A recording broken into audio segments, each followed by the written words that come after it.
Alô? Boa noite. Olá, pessoal. Meu nome é Bianca Ximenes. Eu sou Google Developer Expert em produto. Eu sou doutoranda da UFPE em Ciência da Computação, com foco em Machine Learning e Ética Digital. Eu não ia falar muito sobre mim, mas o Anderson falou tanto sobre ele, que eu me sinto na obrigação. Então, assim, ao ponto que o Anderson, ele acho que é Cookie Inventor, né? Alguma coisa assim, Cookie Recipe Inventor, Low Carb. Ontem eu gastei R$100 em brigadeiro no iFood. Então, vocês têm, assim, um contraste muito bom hoje no palco, entendeu? O problema todo é ser de Recife, assim, tipo, eu fico sempre maravilhada com a quantidade de doce que vocês têm que entrega no hotel. Então, eu sempre saio com esses problemas, eu sempre saio com a mala cheia de doce, de porcaria. Bom, diferente também do Anderson, que teve uma tecnologia premiada, é uma palestra assim, que ele já fez, essa é a primeira vez. Então, assim, eu tenho 60 slides, eu espero conseguir terminar em 40 minutos.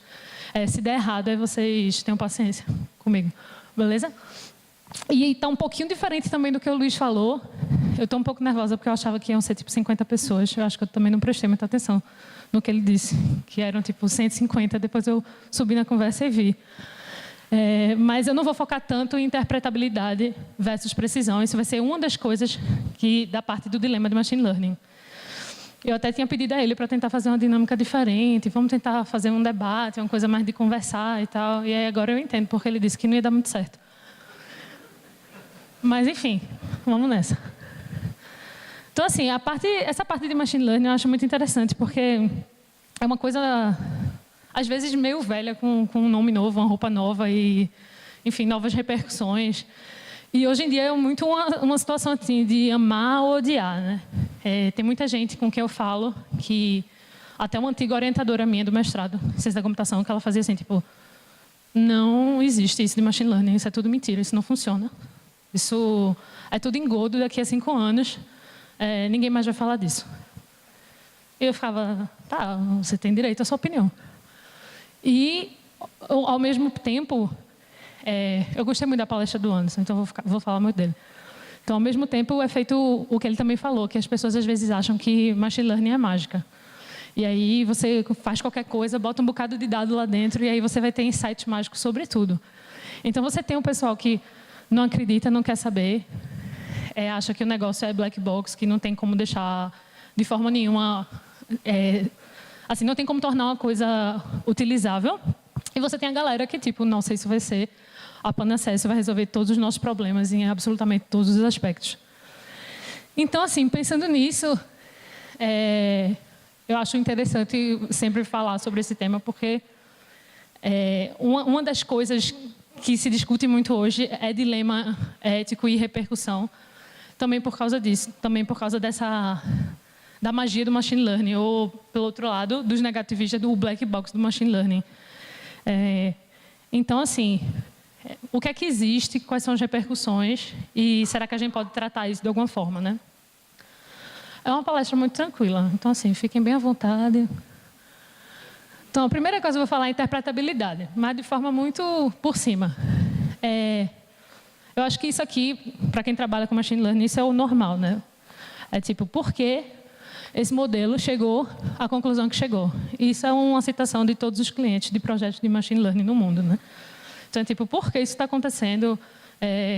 Como é que isso é real e tal? Tipo, eu posso confiar nisso? E, assim, olhando para essa pergunta, ela pode ser dividida, acho, em 3 aspectos. A primeira coisa é sei lá, um data scientist, alguém que é especialista, ele vai olhar para essa, assim, quando ele faz essa pergunta, por que esse modelo chegou a essa conclusão? O que ele quer saber, essencialmente, é tipo, a conclusão, ela pode não estar correta e eu posso ter que mudar ou mexer em alguma coisa. Eu posso ter que corrigir esse modelo de alguma forma. Então, por exemplo, um exemplo desse de será que esse modelo está funcionando e por que ele está fazendo essas coisas que ele está fazendo. Word embeddings.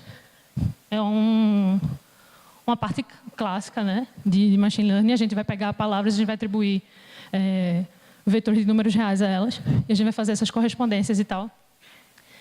E aí uma coisa que repercutiu muito há um tempo atrás era o que modelos de machine learning consideram ocupações normais de mulheres, o que modelos de machine learning consideram ocupações normais de homens. Então, uma coisa muito de homem é tipo capitão, um piloto de caça, um mágico, etc. E de mulher, tipo dona de casa, babá, etc. E aí você pode dizer, nossa, mas isso é relevante? Ele está treinando, às vezes, muitas vezes, com tipo, você crawleia dados na internet e você não tem uma forma muito específica de dizer o que é que você está usando, mas é uma quantidade de dados enorme. Então, se ele está usando isso, isso deve ser certo, isso deve estar representativo. E não tem nenhum problema nisso. Tipo, talvez isso só seja uma figura da população, né? Um recorte da população. Mas não é bem assim, porque aí quando você tem que pensar em aplicações para machine learning, esse foi um caso clássico. Em turco, que é o que a gente tem aqui do lado de cá, o turco ele não tem o uso de pronomes feito nosso. Então, ele não usa muito isso do he, she, ou tipo ele, ela. No geral, ele usa pronomes que são indiferentes, são pronomes neutros. E quando a gente traduz para outras línguas, que elas não têm essa característica de usar pronomes neutros, o algoritmo ele tem que colocar alguma coisa. Ele não pode botar nada. Então, ele vai usar esse tipo de estratégia de word embedding para determinar um gênero para alguma coisa. E aí foi quando os problemas começaram a acontecer, porque, por exemplo, o exemplo clássico, né? O Beard Doctor, lá em cima, ele é médico. Mas se for o outro, ela é enfermeira. E, tipo, isso não está sendo dito em lugar nenhum. O que está sendo dito é essencialmente que, tipo, uma pessoa é médica, uma pessoa é enfermeira. Enfim, isso continua, isso repercute. Eu até me surpreendi, porque, por exemplo, o caso clássico do ele é secretário. Eu achava que ia jogar ela é secretária. Talvez fosse uma coisa mais normal, eu não sei. Mas ali tem bem também. Ele é trabalhador, ela é preguiçosa. No geral também, ela é casada e ele é solteiro. Então, isso repercute. Isso não é só em português, isso não é só em inglês. Isso também acontece em finlandês e em várias outras línguas. Então, às vezes é necessário a gente se perguntar, mesmo sendo expert ou mesmo trabalhando com isso todos os dias, o que é que esse modelo está fazendo e por que ele chegou à conclusão que ele chegou. Por causa disso, às vezes a gente tem que fazer o que está sendo chamado hoje em dia de hard biasing. Então, você vai chegar lá e você vai brutalmente, à força, corrigir essas correspondências que ele fez como sendo as correspondências normais. E que acabam tendo essas aplicações que elas não são precisas, né? Mas voltando àquela pergunta de que modelo é esse, a que conclusão ele chegou, por que ele chegou a essa conclusão, acho muito comum também são os advogados. Então, assim, estamos protegidos de passivos legais, tipo, vocês estão dizendo que é assim, e agora, por causa disso, eu vou, sei lá, negar o empréstimo a alguém. Eu vou negar uma renegociação de hipoteca com alguém. A gente está protegido nesses casos. Isso é uma coisa importante se pensar também, porque a interpretabilidade e o viés eles podem estar tão entranhados no modelo que a gente não percebe. E eu gostava muito de uma série, The Good Wife, não sei se alguém aqui via. Eu gostava muito porque eu achava ela muito realista. Eles até tinham o ChamHam, que era uma empresa de tecnologia, que tinha mapas, que tinha um algoritmo de busca muito bom, que tinha apps num sistema operacional livre. E era uma cópia de coisas que efetivamente aconteciam na vida real, com uma empresa que vou deixar vocês adivinharem qual é. Então, esse episódio foi da temporada final, que foi uma temporada ruim, mas esse episódio eu achei legal, que era essencialmente o que aconteceu. Uma empresa foi chamada para defender aquela moça que está ali no canto, porque ela tinha um restaurante, e aí a ChamHam, ela atualizou o algoritmo de mapas e ela resolveu que bairros considerados seguros, borderline ou inseguros, iam fazer parte do algoritmo de recomendação de locais. E então ela tinha esse restaurante e quando houve essa modificação no algoritmo, o restaurante dela caiu e foi lá para baixo. Então ela fez, meu restaurante quebrou, e ela, enfim, o restaurante fecha, ela faz, meu restaurante quebrou e a culpa foi sua. E eu não entendi por que meu bairro está em um bairro que é inseguro, porque a taxa de criminalidade de lá ela é igual à de bairros que você considera seguros. Então, por que isso aconteceu? E aí tem um debate muito grande lá e tal, mas essencialmente isso aconteceu por causa disso aqui. Isso era uma coisa que acontecia efetivamente nos Estados Unidos antigamente, que chamava redlining.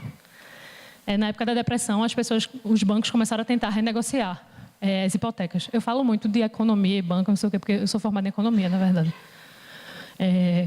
Mas eles começaram a renegociar essas coisas de hipoteca e tal. Só que eles não renegociavam hipotecas para pessoas em determinadas áreas. Essas áreas que eram vermelhas. E assim, essas áreas vermelhas, elas tinham, às vezes, altos níveis de criminalidade. Ou elas não tinham calçamento, asfalto, ou coisas assim. Mas era suficiente que tivesse uma casa com moradores que fossem imigrantes ou negros. E isso era suficiente para um bairro ele ser colocado na parte vermelha. Aí, muitas coisas disso a gente pega como dado e a gente não vai investigar, tipo, por que esse bairro ele foi colocado nessa lista vermelha? Ele é um bairro com alta incidência criminosa. Mas, tipo, não, ele é um bairro que, tradicionalmente, é um bairro de minorias. Há uma correlação? Sim, mas não é a mesma coisa. Isso faz uma diferença muito grande. Que foi o que eu gostei também da apresentação do Anderson, que ele fala dos scores, né? É tipo, a gente pega o CEP e a gente joga dentro, mas assim, na maioria das vezes a gente não vai olhar por trás de o que é que está ali atrás, tipo, se faz sentido ou não, ou quem é que arbitrou que esse CEP é um CEP de classe alta ou classe baixa, ou o que quer que seja. Então, esses ajustes eles têm que ser feitos. E é isso que os advogados eles vão querer saber. E é isso que cada vez mais a gente vai ter que saber explicar. Porque a gente é processado, entendeu? Resumindo, é isso. Então, é melhor a gente ser seguro, né? A última coisa, assim, em relação a essa pergunta do tipo, o que é que esse modelo faz, porque ele chegou a essa conclusão? É um especialista se perguntar, tipo, esse modelo, ele sabe o que eu sei? Porque, assim, a princípio, dos vieses de inteligência artificial, quando começou, era fazer um sistema de recomendação ou um sistema especialista. Porque especialistas, eles não são baratos, eles não estão à disposição em qualquer lugar, a qualquer hora. Então, você pegava, essencialmente, você fazia isso. Eu achei essa figura muito feia. E aí eu achei muito boa para botar no slide. Então, você pegava um cara aqui muito bom, que tem um alto nível de conhecimento em determinado campo, e você faz essa base de conhecimento, né? E aí, ela fica acessível para qualquer usuário que não é um expert. Ele pode usar, ele tem acesso àquele conhecimento ali. Então, quando um cara desse, ele olha para um sistema e ele faz, esse sistema sabe o que eu sei? Ele está essencialmente perguntando, é uma coisa meio assim, de uma faca de dois gumes. Porque se ele for muito bom e ele souber que ele sabe, ele vai ficar assustado, né? O sistema vai me substituir. Mas ele também pode fazer, poxa, eu posso confiar nesse sistema. E isso é uma coisa que assim, a gente quer. A gente quer que as pessoas usem os modelos que a gente cria, os modelos que a gente treina, porque a gente quer que as pessoas, assim, confiem nelas. A gente acha que isso vai ter uma repercussão positiva, em algum sentido. Então, é importante a gente conseguir mostrar que, tipo, isso aí que tu falas, o modelo faz igual. Porque eu posso colocar várias coisas no modelo e ele dá um output lá. Meu namorado, ele é estatístico. E, de vez por outra, ele pega muito trabalho, assim, para revisar de estatística. E ele diz, se você chega num piano e você bate em várias notas, sai som, mas não sai música, né? Aí, tipo, sim. Aí você chega nos números, você bate nos números.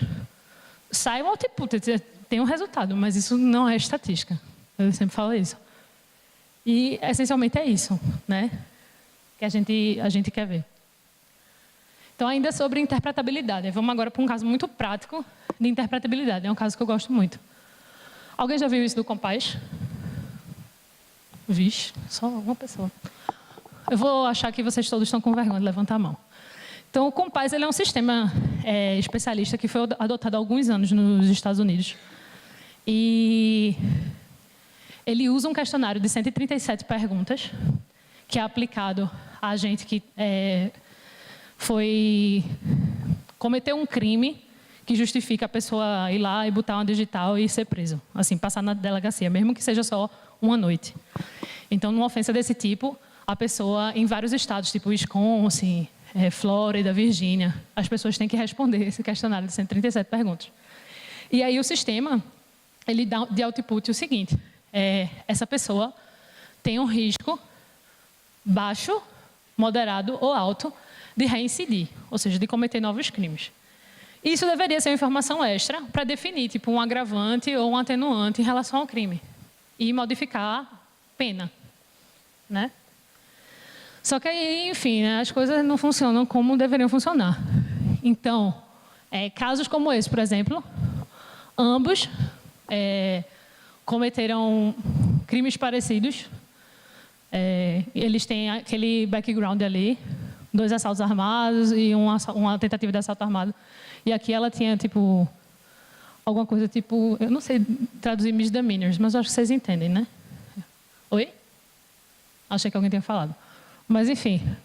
E aí ele foi classificado no sistema, respondendo o mesmo questionário que ela. Ele foi classificado como low risk, que é de 1 a 4, você é classificado em 1 a 10. Então ele foi classificado como low risk. E ela como high risk. E no futuro ela não reincidiu. Ambos foram soltos. Ela não reincidiu. E ele reincidiu. Tipo, ele roubou um carro. E aí você faz, mas isso é um caso isolado, tipo, nenhum modelo tem 100% de precisão, e isso é normal. Mas ele não é normal. Tipo, o que aconteceu, na verdade, é isso. Teve a ProPublica, que é uma agência de pesquisa que já ganhou alguns Pulitzer. Eles fizeram um estudo sobre o sistema diagnóstico do Compaz, esse que tipo, diz qual o seu nível de risco. E aí, para o mesmo perfil de pessoas, só que com a única diferença de que essa é negra e aquelas ali são brancas, elas, assim, qual era a distribuição de risco percebido para cada um desses. E a gente vê que, assim, para negros é quase aleatório. A distribuição ela é praticamente uniforme. E aí o que se viu foi o seguinte, que negros tinham 45% de chance de serem erroneamente atribuídos como alto risco, ao passo que brancos só tinham 23% de chance disso acontecer. Do mesmo jeito, negros tinham 28% de serem postos como baixo risco erroneamente, porque eram alto risco, e brancos tinham 48% de chance. Então, isso era uma coisa que não estava explícita. E depois a gente vai voltar para essa história do Compaz, mas era tipo, não havia uma razão clara de por que isso acontecia. Como muita gente começou a tentar entender o que foi que aconteceu com o Compaz, ninguém conseguiu pegar o modelo para olhar, não se sabem os parâmetros que eles usam, não se sabe o peso desses parâmetros no modelo final, porque isso é um sistema proprietário, então ninguém pode olhar, ele está protegido. Começaram a ver que, tipo, alguns dados que eles usam como tendo grande correlação com crimes se sustentam para brancos ou se sustentam mais para brancos do que para negros. Por exemplo, vindo lá com pais separados desde cedo. Isso eles usam quase como um incentivo, uma característica forte que a pessoa poderia reincidir, porque ela veio de um lar quebrado. Mas nos Estados Unidos, vir de lares quebrados é mais comum na comunidade negra. Mas isso não quer dizer que, por causa disso, as pessoas são criminosas. Então, não olhar e não entender por que isso está acontecendo é um problema, porque não tem como a gente corrigir esse modelo. Então, outro problema que a gente tem, assim, em questão de dilema de machine learning e tudo, acho que Big Data é quase uma compensação, né, de dados imperfeitos. Tipo, vamos pegar muitos dados, porque aí uma hora vai dar certo. E tudo, inteligência artificial. Eu tinha um professor que eu gostava muito, ele falava, não existem dados econômicos. Ele entrava na sala, no primeiro dia de aula, e dizia isso. E você ficava assim, como assim? Você tem o IPEA, você tem o IBGE, você tem 1 milhão de coisas. E tu está dizendo que a gente não tem dados econômicos. E aí ele dizia, a primeira coisa, o que é que você quer medir como economista? Aí você, variável-chave. Eu quero medir e influenciar a variável-chave. Aí ele, certo. Mas você também quer medir o que é importante do ponto de vista do consumidor? Bem-estar. E o que é que você usa para medir bem-estar? Renda. Aí ele, como é que isso é um dado preciso? Por que renda é bem-estar? Por que renda é felicidade? Por que renda é utilidade? E aí, tipo, eu comecei a pensar muito sobre isso, já faz, assim, uns 10 anos, né, infelizmente. Mas eu comecei a pensar muito sobre isso, eu fiquei realmente, assim, eu nunca vou ter dados perfeitos. Esse professor era um cara muito sábio, ele falava, a gente vive num mundo de segundo ótimo. Então, você sabe, você não vai conseguir fazer o modelo perfeito, você sabe que você não vai conseguir ter os dados que você queria, você vai ter o second best sempre. Então, se acostume a isso. Isso é um fato da vida. Então, esse caso, por exemplo, né? Foi um caso vexaminoso para a Google, que acho que foi em 2014. Eles, no Google Fotos, eles têm um sistema muito bom de reconhecimento de categorização de fotos, né? E aí aconteceu esse problema aqui. A foto deles dois, desse cara com a amiga dele, entrou na categoria gorilas. E isso foi uma coisa, assim, foi um escândalo de PR enorme, que teve que ser tratado às pressas. E muito se explica, assim, benchmark de reconhecimento facial melhorou muito por causa desse caso, nos últimos 5 anos, assim.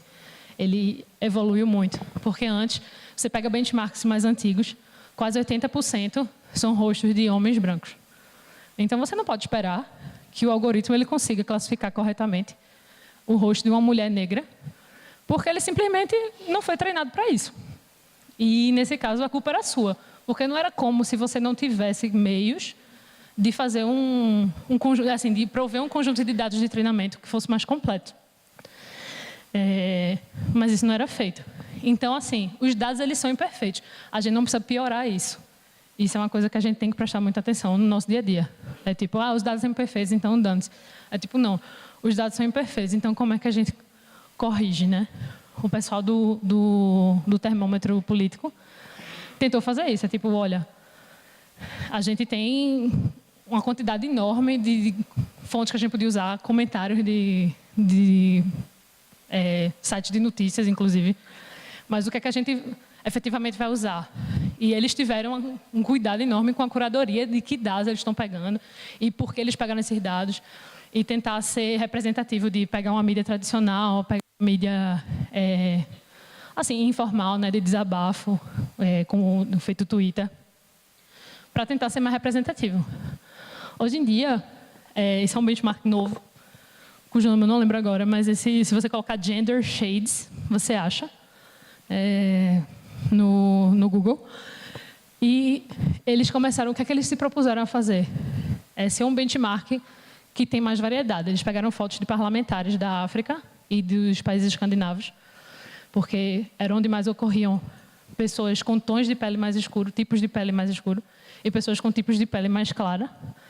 E aí eles também fizeram rostos mistos aí no meio, para tentar mitigar o efeito de, às vezes, falta de representatividade de alguns tipos. Só que ainda assim, apesar disso, usando esse benchmark, quando eles começaram a rodar modelos de reconhecimento facial, eles tinham um percentual de acerto mais alto. Mas, apesar de eles terem 21,3% de mulheres negras no banco, ainda assim elas eram correspondentes a 65% dos erros, mais de 65% dos erros. Era na classificação de mulheres negras. E eles tiveram que ver, nossa, então o que mais influencia além disso? E aí eles começaram a notar algumas coisas, tipo de pele. Peles claras, elas têm menos variações do que peles mais escuras.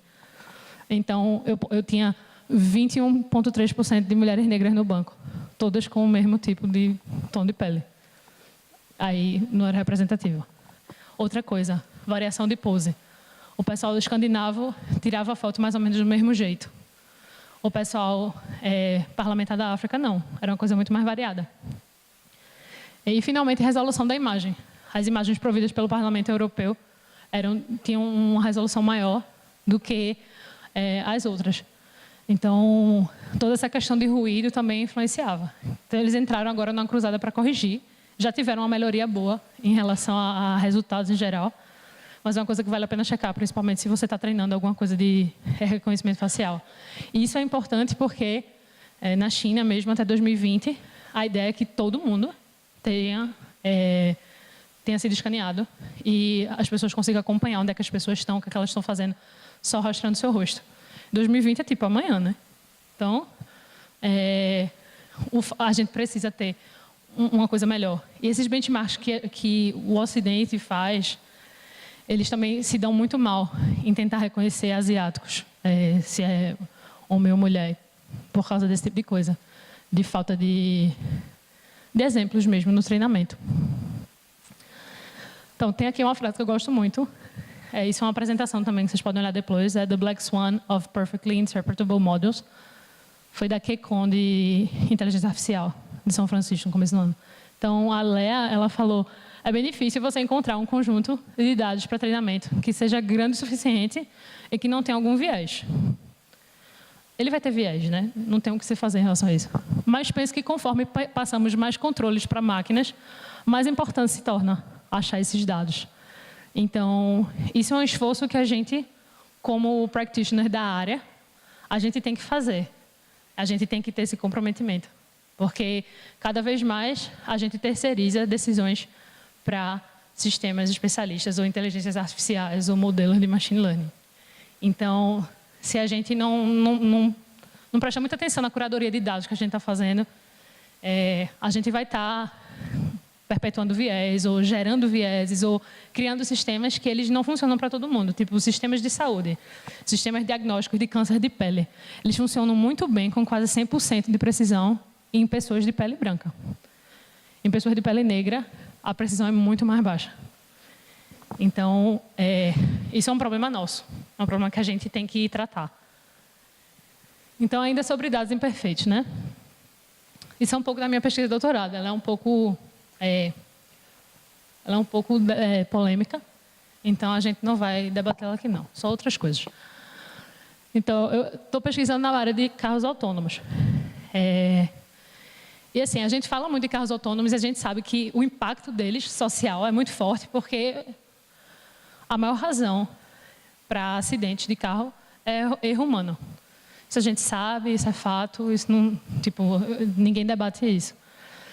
E aí a gente faz, poxa, agora a gente bateu num ponto fantástico que vamos resolver todos os problemas.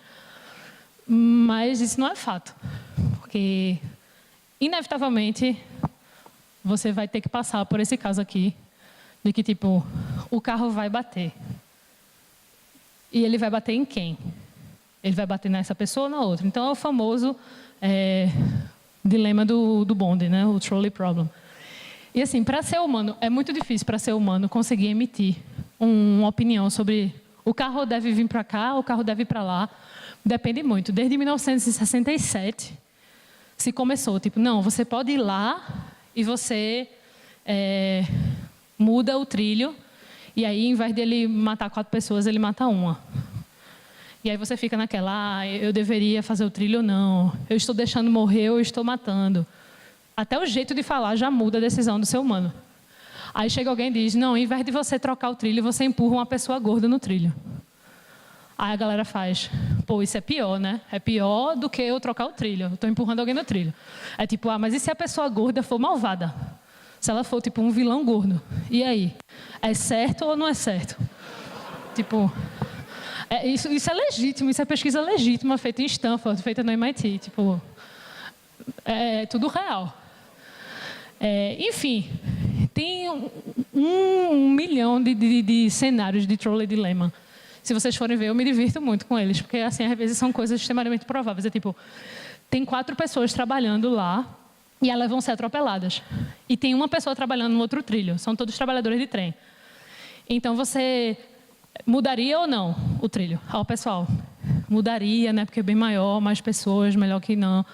E aí o pessoal faz, mas aquela uma pessoa que está lá, ela é amiga do prefeito, e o prefeito disse que nenhum carro jamais passaria por aquela via.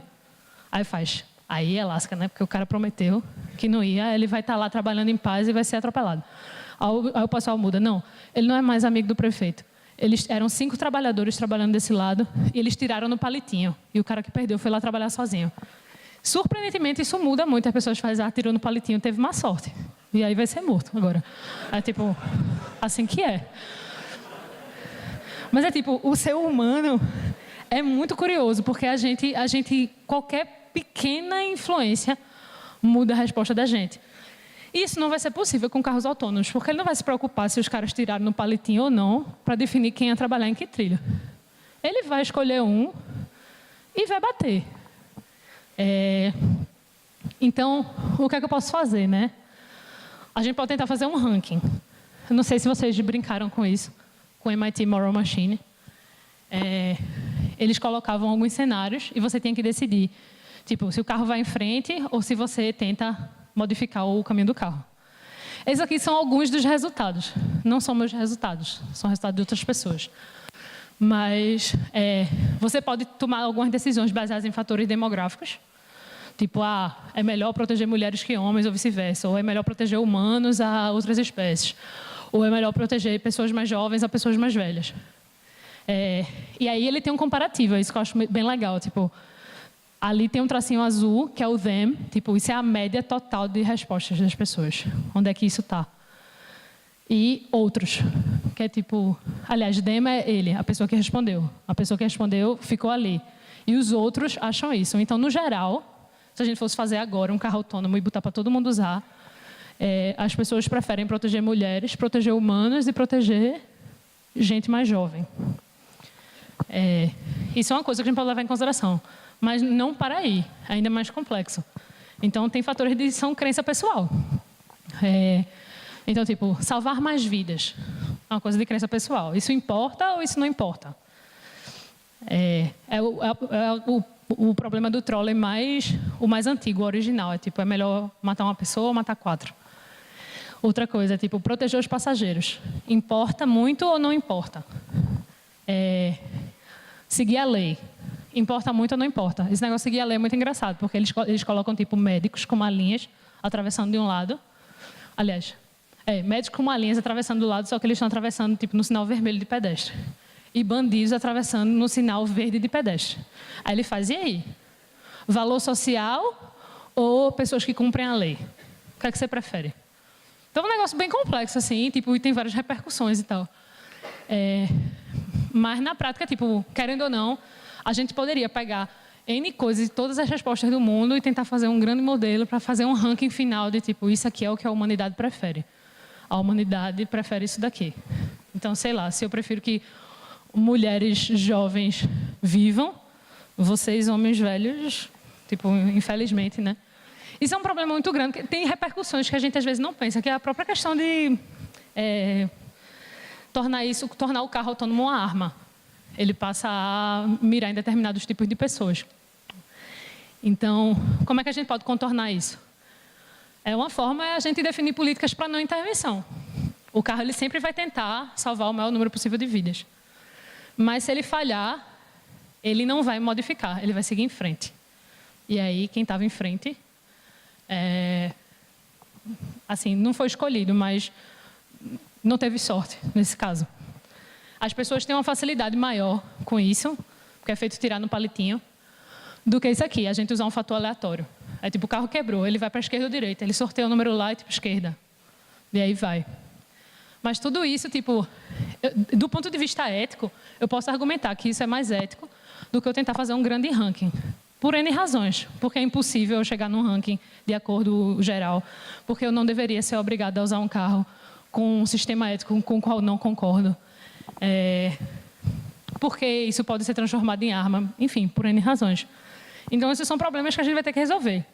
Mas isso é só, assim, é uma discussão muito mais profunda. Que carece de muito mais validações. Então, vamos para outros pontos, né, de dilemas de machine learning, que é a questão da correlação, que eu falei aqui brevemente.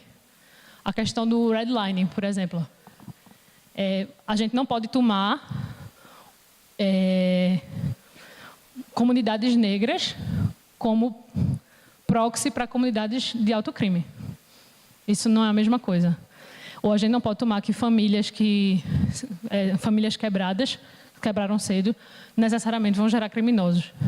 Então, a gente acaba assim, mesmo que a gente explicitamente remova do modelo indicadores raciais, a gente acaba usando essa representação, porque, dado que nos Estados Unidos, famílias que se quebram mais cedo são mais prováveis de ser de negros, eu acabo fazendo essa correlação e usando como proxy que negros eles vão ser criminosos, já que tem essa forte tendência entre famílias quebradas e criminalidade. Então, é um problema, eu tenho que entender. Às vezes eu estou tirando um parâmetro do modelo, mas eu estou deixando outro que é quase uma proxy para ele. Tipo, ele é equivalente. Então, na prática, eu continuo gerando um modelo que ele tem um viés racial, de gênero, de idade, de classe social, de N coisas. Então, assim, o bom nesse caso, para ver correlação, é usar modelos simples. É muito legal usar redes neurais. Mas se uma regressão logística faz o trabalho, vamos preferir a regressão logística? Ela tem, além dela ser mais fácil de fazer, mais rápida de fazer, ela é muito mais fácil de interpretar. Ela é muito mais fácil de eu tentar tratar se tiver algum problema. Ela é muito mais fácil de eu tentar explicar o que está acontecendo. Então, ela é muito mais fácil de eu entender isso aqui, por exemplo, esse correlogram aqui. Eu consigo entender muito melhor, com um sistema mais simples, qual é a correlação entre os parâmetros, as variáveis chaves que estão ali. Eu consigo ver que alguém que joga disco, ela tem, de alguma forma, uma correlação com pessoas que saltam com vara. Porque eu não sei, né? Eu não li o modelo, eu só peguei o gráfico porque achei ele bom. Mas o correlograma é uma coisa que é muito usada hoje em grandes empresas, nos Estados Unidos, no Vale do Silício, exatamente porque elas dão insight. A parte legal de machine learning é, às vezes, você ter aquele insight baseado em dados que você está olhando. E isso é mais fácil de fazer com modelos mais simples do que com modelos complexos, que você não entende a relação ali e o desdobramento entre eles. Outra questão, especificidade e sensibilidade. Acho que todo mundo já viu essa tabela, né? Deve ser aquela coisa bem antiga, assim, enfim. Então, isso é extremamente relevante a gente começar a levar a sério essa questão de especificidade e sensibilidade, que é alguma coisa que a gente se preocupa às vezes, não, qual o número de falsos positivos, qual o número de falsos negativos. Mas a gente às vezes vai querer modelar para uma coisa específica aí. Por exemplo, nesse caso de diabetes. Se eu estou fazendo um modelo preditivo para diabetes, nesse caso não é nem muito necessário porque os indicadores eles são muito diretos. Mas se eu fosse fazer alguma coisa desse tipo, para eu dizer que uma pessoa é diabética, né, eu vou ter os índices lá de hemoglobina glicada, glicemia, curva glicêmica. E convencionou-se, hoje em dia, que pré-diabetes é de 5,7 a 6,4. Como eu como muito brigadeiro, vocês devem imaginar que eu tenho alguma coisa tipo pré-diabetes, né? Então, eu tenho 5,7 de hemoglobina glicada. E aí o meu médico fez, veja, você pode fazer tratamento de pré-diabetes se você quiser. Mas, na prática, esse número ele era muito maior antes. Recentemente, de alguns anos para cá, a gente começou a baixar o threshold de hemoglobina glicada para tratamentos de pré-diabetes. Por quê? Porque, nesse caso, é muito melhor ter um modelo sensível, dado que o tratamento de pré-diabetes, não de diabetes, porque diabetes muda a sua vida, mas o tratamento de pré-diabetes é tipo, ingira menos doce, ou tome glifage, que é a droga principal, uma droga que custa, sei lá, de 8 a 12 reais, e você consegue de graça em todas as farmácias do Brasil. Então, o tratamento ele não é tão custoso. Não é um problema tão grande você diagnosticar que alguém tem diabetes. Então, você pode fazer, alguém tem pré-diabetes. Então, você pode fazer isso. Eu quero forçar um modelo que ele seja mais sensível do que específico. Agora, por exemplo, se eu vou fazer um tratamento de câncer e a pessoa vai ter que ser submetida a uma quimioterapia, que é um processo extremamente custoso, extremamente debilitante, extremamente impactante do ponto de vista psicológico, familiar, enfim. Então, eu vou querer um modelo específico. Eu não vou querer um modelo sensível. Então, isso é uma coisa que a gente tem que começar a pensar quando a gente começar a propor modelos da gente. Tipo, nesse caso, é melhor que ele seja sensível ou que ele seja específico? Porque a gente não vai conseguir ter os dois, né? Então, qual é o trade-off ideal entre essas duas coisas? Aí, de novo, o compás, né? Muito bom. Então, o compás, nesse caso, ele gerou uma repercussão muito grande por causa desse caso aqui. Foi um processo desse cara, Eric Loomis, contra o estado de Wisconsin, em 2013. O que aconteceu, essencialmente, foi o seguinte. Ele tinha feito um crime menor e ele foi considerado, pelo compás, como de risco moderado a alto. Acho que o score foi 7. E aí ele deveria ficar 2 anos na cadeia. Só que aí, o juiz do caso dele, de Wisconsin, ele pegou e disse, o compás diz que você deveria ficar 6 anos, por causa do nível de risco de você reincidir. E aí ele fez, mas por quê? Ele é a defesa dele, mas por que deu 6 anos? Aí volta a questão da interpretabilidade. Aí o juiz fez, não sei, mas o sistema diz que você tem que ficar preso 6 anos porque você é uma ameaça à sociedade. E aí, ele tentou rebater, disse que isso não foi um processo justo, ele não tem como se defender se ele não sabe por que ele está sendo considerado de alto risco. Mas não adiantou de nada, ele foi preso. Em 2019, agora, ele deve ser solto. Mas aí a gente pode pensar, um sistema desse, isso não tem uma resposta clara, a gente também não vai discutir aqui. Mas um sistema desse é melhor que ele seja sensível, tipo, ele pega qualquer pessoa que tem uma chance de cometer um crime e ele aponta ela como alto risco para proteger o bem maior, para proteger a sociedade, ou é melhor a gente preservar os direitos da pessoa e tentar fazer um sistema mais específico. De tipo, não, a gente só vai prender esse cara se realmente a gente tiver um grau de certeza muito alto que ele vai reincidir, porque eu estou tirando a liberdade da pessoa. Aí você vai dizer, nossa, Bianca, isso aqui é de machine learning, você está trazendo uns problemas de ética muito chatos. E é meio chato, de fato. Eu não estou acostumada a discutir essas coisas, é uma coisa que eu comecei a aprender a discutir no doutorado. Mas é uma coisa necessária, porque o tempo todo os modelos que a gente está fazendo estão servindo para as pessoas tomarem esse tipo de decisão, que é o que a Lea fala. Cada vez mais a gente está abrindo mão de controle para dar controle a máquinas. Então, eu preciso fazer algo em relação a isso. Eu vou precisar pensar nesses casos. Esse caso é um caso extremo, é um caso eticamente muito complexo. Mas, em casos do dia a dia, feito o da hemoglobina glicada, as decisões às vezes são mais simples, mas eu tenho que pensar nisso, eu tenho que pensar nelas. E a gente tem que criar esse hábito. Essa parte agora ela já é da parte de auditoria e correções, né? Tipo, dado que eu estou fazendo isso, o sistema existe, ou estou usando esse banco de dados, o que é que eu posso fazer para melhorar isso aqui? O que eu posso fazer para deixar isso melhor? Que aí entra o trade-off de interpretabilidade e precisão. A Accenture, ela lançou esse ano um sistema de testes onde ela tenta corrigir esse modelo e ela tenta definir que variáveis você tem que estariam atreladas no modelo, a raça, gênero, idade ou qualquer tipo de característica demográfica que esteja fazendo um profiling e esteja imputando um viés nos dados. Então, eles fazem esses testes e eles tentam corrigir.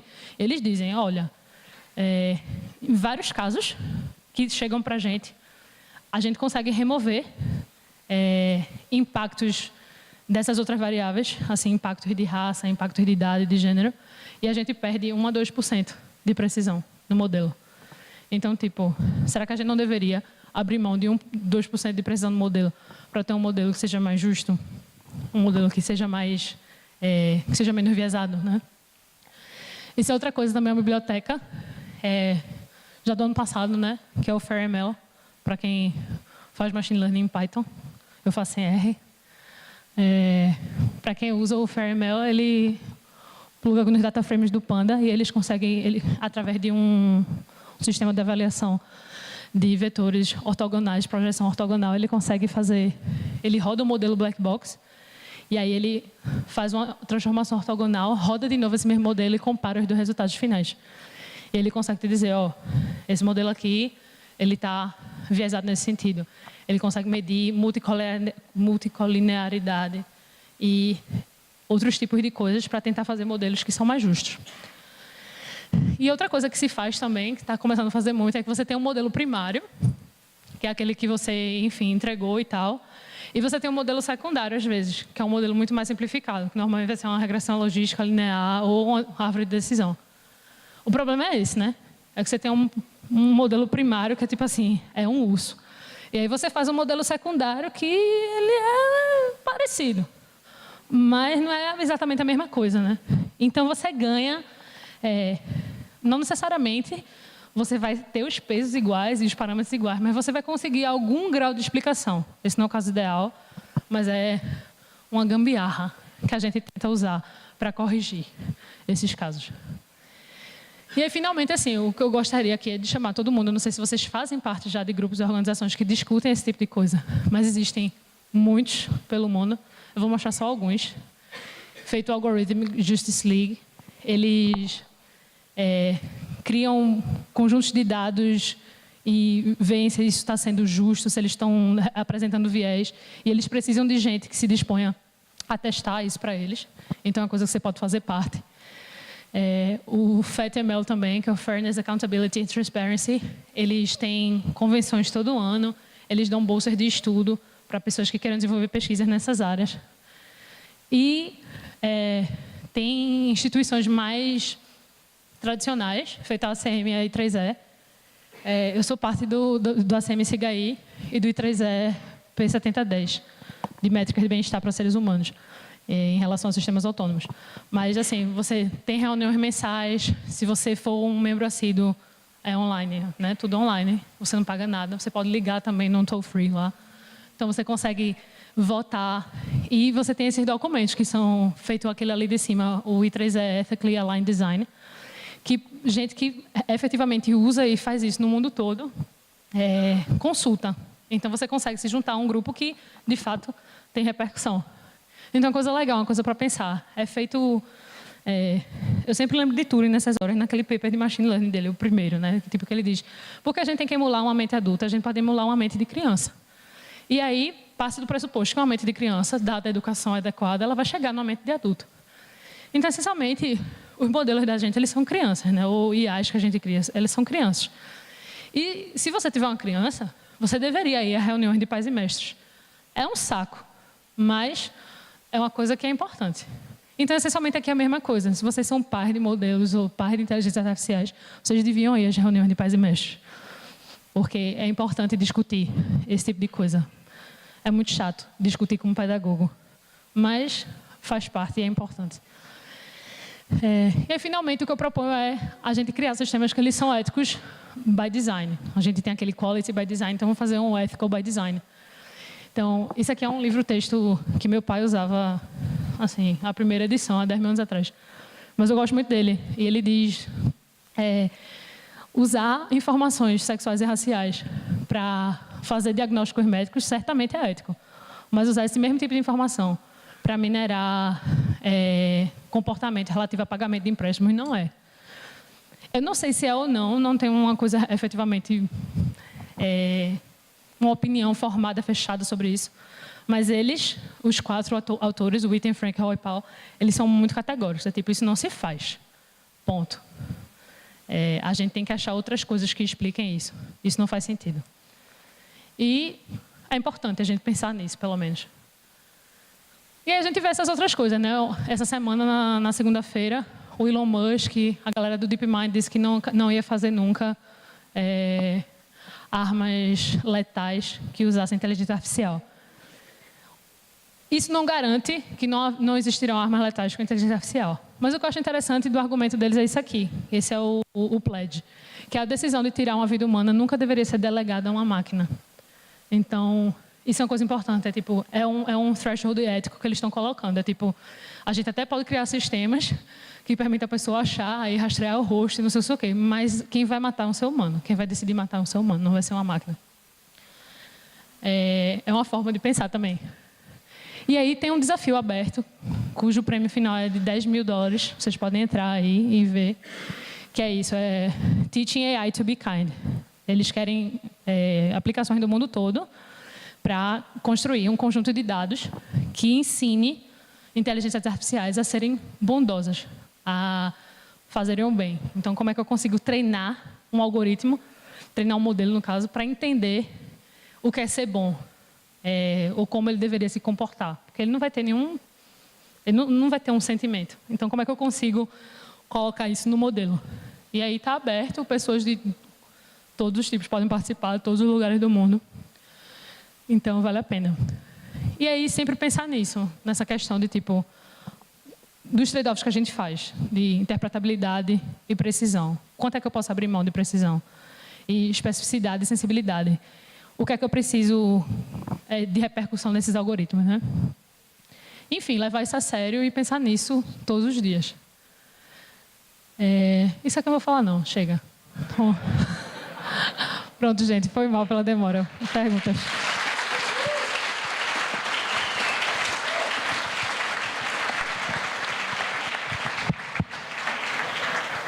Bom, vamos abrir para perguntas, para 2 perguntinhas bem rápido. Alguém tem dúvida?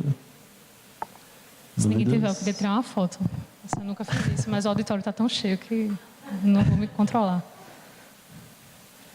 Ninguém? Acho que a gente pode ir depois, né? Tá. Bom, vamos Fica só abrir para uma pergunta, então. Acho que por aqui é fácil.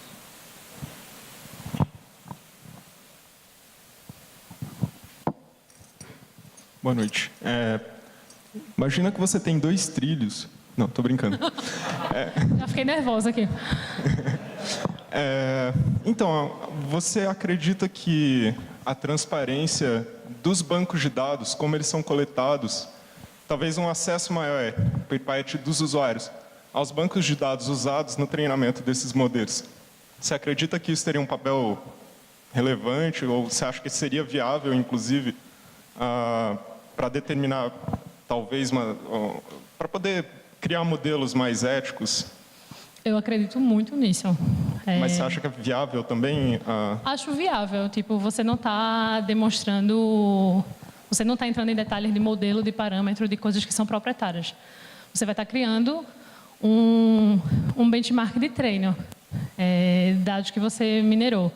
Assim, a gente pode entrar, mas é ético, como é que a pessoa conseguiu esses dados? E aí tem outros desdobramentos em questão de privacidade e tudo mais.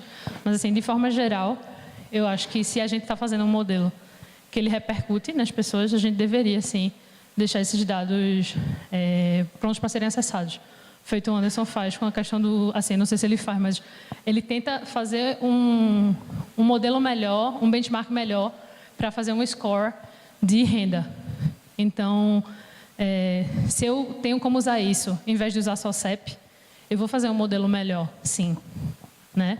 E, tipo, a gente quer fazer modelos melhores. Então, é interessante, eu acho que, nesse sentido de promover transparência e promover benchmarks melhores para a gente treinar modelos melhores. É interessante, sim, a gente compartilhar. O termômetro político, a gente conversou um pouco e foi uma das coisas que eu disse aos meninos. Eu fiz, olha, sejam muito explícitos em relação a onde vocês pegaram esses dados. Tentem cobrir todas as mídias. E, no final, tentem deixar disponível como um benchmark o que é que vocês usaram de dados para as pessoas mexerem, as pessoas conseguirem avaliar se fez sentido ou não. É o que é que vocês fizeram. Eu acho que transparência é uma palavra que é muito jogada hoje em dia. Por exemplo, o Compass, ele é considerado transparente. Porque, tipo, as pessoas sabem quais são as perguntas que eles fazem. O questionário está aberto. Tipo, sim, mas eu não sei nada que você faz com esse questionário, eu não sei nenhum peso.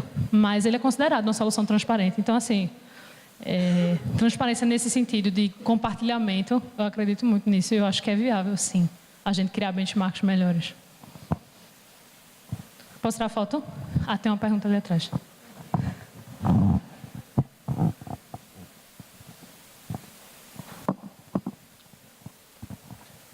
Acho que uma das questões dos exemplos que você deu nessa apresentação é que alguns modelos eles eram proprietários. Então você não tinha uma noção muito boa do... não por o que o modelo está fazendo é algo que não dá para você interpretar, é mais porque você não tem acesso aos dados da forma que ele foi feito. Eu acho que no futuro a gente não vai conseguir eliminar modelos proprietários porque tem, sei lá, coisa de competição de negócio, que o YouTube não vai falar como o algoritmo dele funciona, coisas desse tipo. Mas você acha que tem como a gente pelo menos fazer um framework pelo qual esses modelos eles podem ser um pouco mais... o funcionamento deles fica mais aberto ao público e se já tem algum trabalho nessa frente? Trabalhos nessa frente tem. O mais eficaz até agora é o da Prefeitura de Nova York, que está proibindo de usar qualquer modelo para aplicação pública que não seja interpretável. Então, tipo assim, se não dá para entender o que esse modelo está fazendo, a gente não usa em nada público. A gente não usa para law enforcement, tipo questão penal, de justiça. A gente não usa para nada de saúde. Frameworks, eu acho que sim, são sempre passíveis de serem criados. Existem vários, na verdade. Como guidelines, assim, de como é que a gente deveria operar nesse sentido. Pensando em interpretabilidade, pensando em accountability, de tipo, quem é que é responsável, que decisões foram feitas. E, assim, existem instituições de vários âmbitos, tanto de âmbitos tipo Google, empresas privadas, quanto I3E, que é uma organização não governamental de pessoas especializadas nisso, quanto o governo da Inglaterra, que também está tentando fazer um esquema que garante esse tipo de interpretabilidade de modelo, quanto institutos de pesquisa, feito o Artificial Intelligence Institute, que eles também estão lançando modelos éticos. Então, frameworks já existem, existe muito trabalho nessa área, mas assim, eu acho que sempre mais eficaz é ter uma lei que diz assim, a gente não usa, porque aí a gente perde negócio, e aí acaba que é mais motivador, no fim das contas. Você acha que no futuro a gente pode ter, não sei, certificados que falam esse modelo passou em tais testes de interpretabilidade de tais instituições, ou não sei, o que você falou? Acho que sim. O 7010, o P7010, que é o grupo de trabalho que eu faço parte no I3E, a gente está usando alguns modelos do ISO, que avaliam o bem-estar humano, e a gente está tentando aplicar isso a sistemas autônomos. Então, sim, já existe esse pensamento, já existe algum trabalho nessa área. Está muito no comecinho, se você se interessa, recomendo que entre. Qualquer pessoa pode entrar, não precisa ser sócio, não precisa pagar nada. Precisa só ser assíduo, participar das reuniões.